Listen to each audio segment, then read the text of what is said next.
ترکی کے خلیفہ سلطان مراد کی عادت تھی کہ وہ بھیس بدل کر عوام کی خبر گیری کرتا تھا۔ اس نے ایک رات اپنے سیکیورٹی انچارج کو کہا کہ چلو کچھ وقت لوگوں میں گزارتے ہیں۔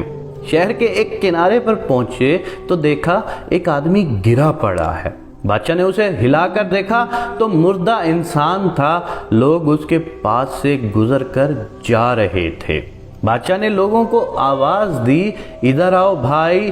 لوگ جمع ہو گئے اور وہ بادشاہ کو پہچان نہ سکے۔ پوچھا کیا بات ہے؟ بادشاہ نے کہا آدمی مرا پڑا ہے، اس کو کسی نے کیوں نہیں اٹھایا؟ کون ہے یہ اور اس کے گھر والے کہاں ہیں؟ لوگوں نے کہا یہ بہت برا اور گناہگار انسان ہے۔ تو سلطان مراد نے کہا کیا یہ امت محمدیہ میں سے نہیں ہے؟ چلو اس کو اٹھائیں اور اس کے گھر لے چلیں۔ لوگوں نے میت کو گھر پہنچایا۔ اس کی بیوی نے خاوند کی لاش دیکھی تو رونے لگی۔ لوگ چلے گئے۔ بادشاہ اور اس کا سیکیورٹی انچارج وہیں عورت کا رونا سنتے رہے۔ وہ کہہ رہی تھی میں گواہی دیتی ہوں بے شک تو اللہ کا ولی ہے اور نیک لوگوں میں سے ہے۔ سلطان مراد بڑا متعجب ہوا، یہ کیسے ہو سکتا ہے؟ لوگ تو اس کے بارے میں یہ باتیں کر رہے تھے اور اس کی میت کو ہاتھ لگانے کو تیار نہ تھے۔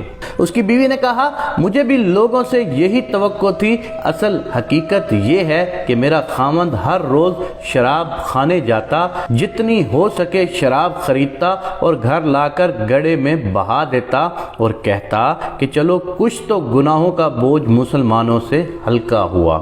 اسی طرح رات کو ایک بری عورت کے پاس جاتا اور اس کو ایک رات کی اجرت دے دیتا اور اس کو کہتا کہ اپنا دروازہ بند کر لے، کوئی تیرے پاس نہ آئے۔ گھر آ کر کہتا الحمدللہ آج اس عورت کا اور نوجوان مسلمانوں کے گناہوں کا میں نے کچھ بوجھ ہلکا کر دیا ہے۔ لوگ اس کو ان جگہوں پر آتا جاتا دیکھتے تھے۔ میں اسے کہتی تھی کہ یاد رکھ جس دن تو مر گیا لوگوں نے تجھے غسل دینا ہے، نہ تیری نماز پڑھنی ہے اور نہ تجھے دفنانا ہے۔ وہ مسکرا دیتا اور مجھ سے کہتا گھبرا مت، تو دیکھے گی میرا جنازہ وقت کا بادشاہ، علماء اور اولیاء پڑھیں گے۔ یہ سن کر بادشاہ رو پڑا اور کہنے لگا میں سلطان مراد ہوں، کل ہم اس کو غسل دیں گے، ہم اس کی نماز جنازہ بھی پڑھائیں گے اور اس کی تدفین بھی ہم کروائیں گے۔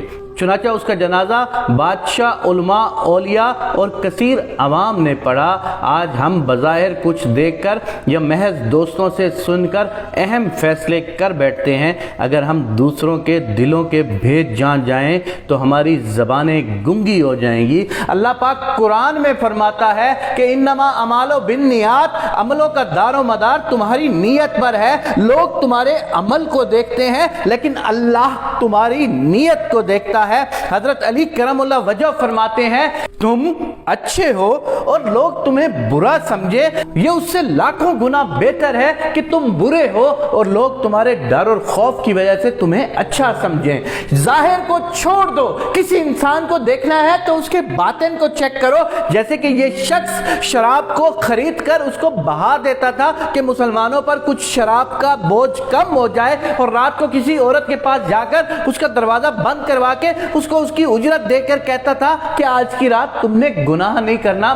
میں اپنے پروردگار سے یہ دعا مانگتا ہوں کہ میرے پاک پروردگار تو رحیم ہے، تو کریم ہے، تو ہی دلوں کے حال جانتا ہے، تو ہی ہر شخص کو اندر سے جانتا ہے۔ میں اندر سے کیسا ہوں یہ صرف میں جانتا ہوں یا میرا خدا جانتا ہے؟ تم دیکھنے والے اندر سے کیسے ہو یہ صرف تم جانتے ہو اور تمہارا خدا جانتا ہے۔ ہم اللہ سے یہ دعا کرتے ہیں میرے پاک اللہ، ہمیں لوگوں کی باتوں کی کوئی پرواہ نہیں ہے، لوگ ہمارے بارے میں جو مرضی سوچیں، لیکن اگر ہم اندر سے اچھے ہیں تو ہماری بخشش تو فرما۔